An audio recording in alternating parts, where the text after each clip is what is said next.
తెలంగాణ సచివాలయం కూల్చివేతకు హైకోర్టు తాత్కాలికంగా బ్రేక్ వేసింది. కూల్చివేతలపై కౌంటర్ దాఖలు చేయాలని ప్రభుత్వాన్ని ఆదేశించింది. తదుపరి విచారణ 10 రోజుల పాటు వాయిదా వేసింది. పూర్తి వివరాలు మా కరెస్పాండెంట్ వాసు అందిస్తారు.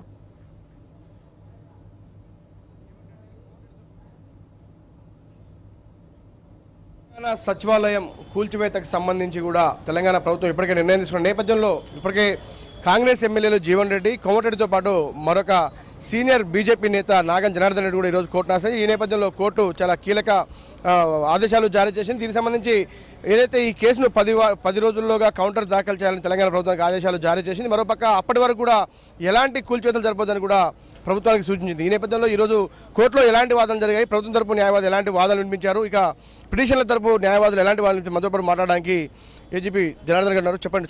మనం చూస్తా ఉన్నాం కోర్టు ఎట్టి పరిస్థితుల్లో కూడా 10 రోజుల వరకు కూడా కౌంటర్ దాఖలు చేసేంత వరకు కూడా కూల్చివేతలు జరపొద్దని చెప్తుంది. కానీ ప్రభుత్వం ఇప్పటికే బురుగుల రామకృష్ణ భవన్ తరలించేది కూడా వివిధ విభాగాలను కూడా ఇప్పుడు తరలించినట్టుగా తెలుస్తుంది. ఈ నేపథ్యంలో ఏ విధంగా కౌంటర్ ఫైల్ చేయబోతుంది, ఎలాంటి వాదనలు జరిగాయి ఈరోజు కోర్టులో? ఈరోజు పిటిషనర్స్ ఎవరైతే కోర్టును ఆశ్రయించిన వాళ్ళు ప్రధానంగా ఒక 2-3 డిమాండ్లతో రావడం జరిగింది. దాంట్లో ఏదైతే వాస్తు కారణంగానే సెక్రటరియట్ బిల్డింగ్ను గులగొడుతున్నారని చెప్పేసి వాళ్ళు కోర్టును ఆశ్రయించడం జరిగింది. అదేవిధంగా కోట్ల రూపాయల వ్యయాన్ని వీళ్ళకి అవసరం లేని క్రమంలో కూడా వీళ్ళు ఖర్చు పెట్టబోతా ఉన్నారు, దీన్ని ఆపాలని చెప్పేసి వాళ్ళు కోర్టును ఆశ్రయించడం జరిగింది. దీనికి గవర్నమెంట్ నుంచి క్లియర్గా దీనికి ఎక్స్ప్లెనేషన్ ఇవ్వడం జరిగింది. గవర్నమెంట్ ఏదైతే సెక్రటరియట్ న్యూ బిల్డింగ్ కన్స్ట్రక్షన్ అనేది అనేక ప్రయోజనాల దృష్ట్యా నిర్మిస్తున్న తప్ప కేవలం వాస్తు గురించి కాదని చెప్పి పేర్కొనడం జరిగింది. దీంట్లో ఏదైతే ఫైర్ సేఫ్టీ నామ్స్ సెక్రటేరియట్లో గతంలో అనేక అగ్ని ప్రమాదాలు జరిగి ఫైళ్లు దగ్ధైన సందర్భాలు ఉన్నాయి.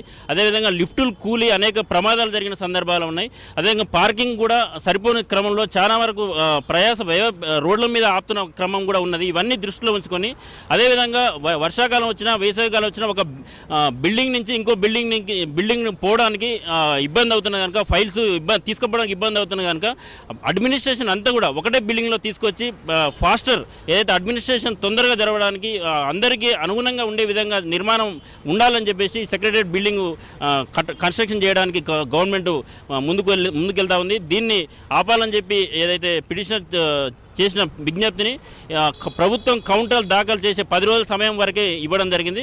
ప్రభుత్వం కనుక కోర్టును సాటిస్ఫై అయితే దాన్ని ప్రభుత్వాన్ని సెక్రటరియట్ బిల్డింగ్ కన్స్ట్రక్షన్ ముందుకు పోయే అవకాశాలు ఉంటాయని చెప్పి కోర్టు పేర్కొంది. పక్క కూడా వీళ్ళంతా పిటిషనర్లంతా కూడా ప్రతిపక్షాలు ఉన్నటువంటి నేతలే. వీళ్ళంతా కూడా అంటే రాష్ట్రంలో అనేక సమస్యలు ఉన్నప్పుడు ఇప్పటికిప్పుడు సెక్రటరియట్ నిర్మాణంతో సంబంధం లేదన్న విషయం ప్రస్తావనకు వచ్చింది. దీనికి సంబంధించి కోర్టు ఏమైనా వ్యాఖ్యలు చేయడం జరిగిందా? దీనికి కోర్టు ప్రధానంగా చెప్పింది ఏంటంటే ఎగ్జిక్యూటివ్ గవర్నమెంట్ పాలసీ సంబంధించి కోర్టు ప్రతి విషయంలో మేము ఇంటర్ఫియర్ కామని క్లియర్గా పేర్కొనడం జరిగింది.